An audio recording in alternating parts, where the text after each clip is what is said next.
Hi everyone, and thank you for joining me again for Storytime. This is Kirsten from the Boys and Girls Clubs of Sonoma Valley, and today we're going to be doing Pigsty by Mark Teague.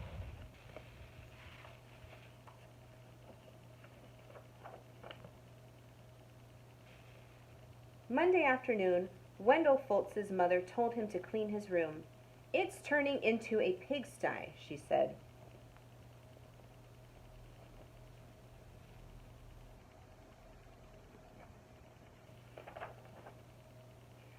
Wendell went upstairs. Much to his surprise, a large pig was sitting on his bed.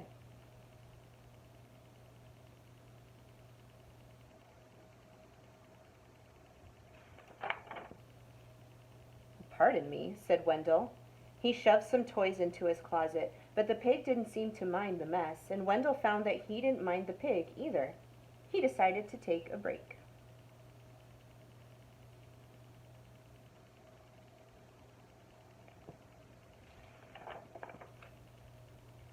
When Wendell's mother came to look at his room, the pig was hiding, but the mess was still there. She threw up her hands. "Okay, Wendell," she said, "if you want to live in a pigsty, that's up to you."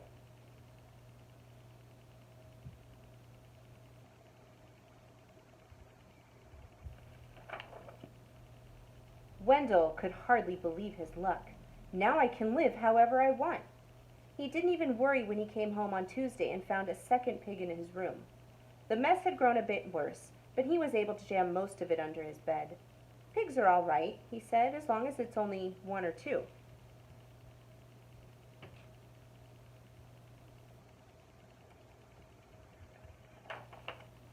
In fact, they had a wonderful time.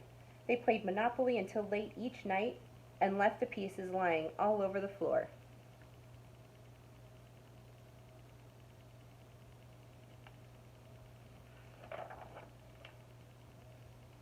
They had paper airplane wars and pillow fights. The bed became a trampoline.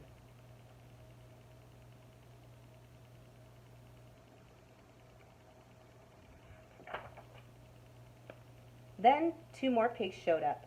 The mess just grew and grew.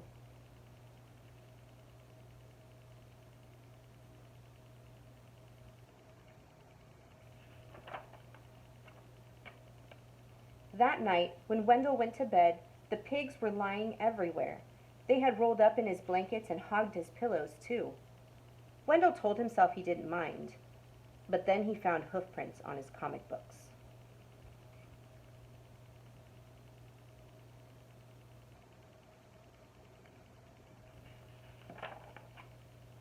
And Friday, when he got home from school, he saw that someone had been sitting on his basketball, and his baseball cards were chewed.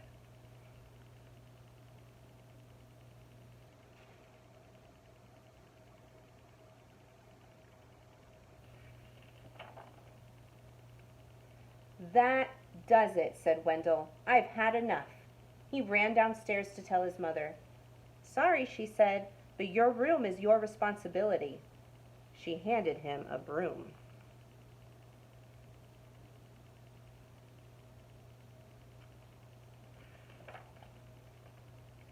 Wendell started to complain. The mess was too huge.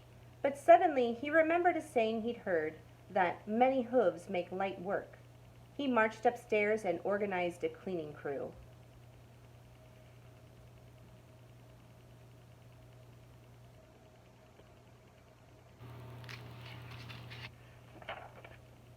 They swept and scoured, polished and scrubbed. Later that afternoon, Wendell inspected his room and pronounced it clean.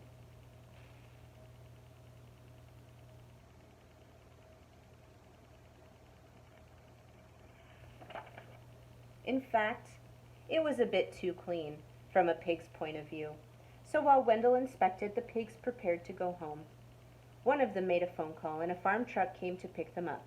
They hugged and grunted and oinked goodbye. From that day on, Wendell kept his room clean.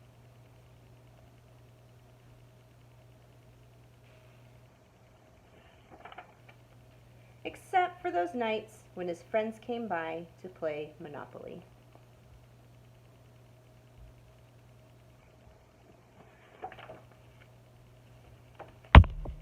Okay, thank you for joining me for Storytime, and I will see you on the next one. Bye.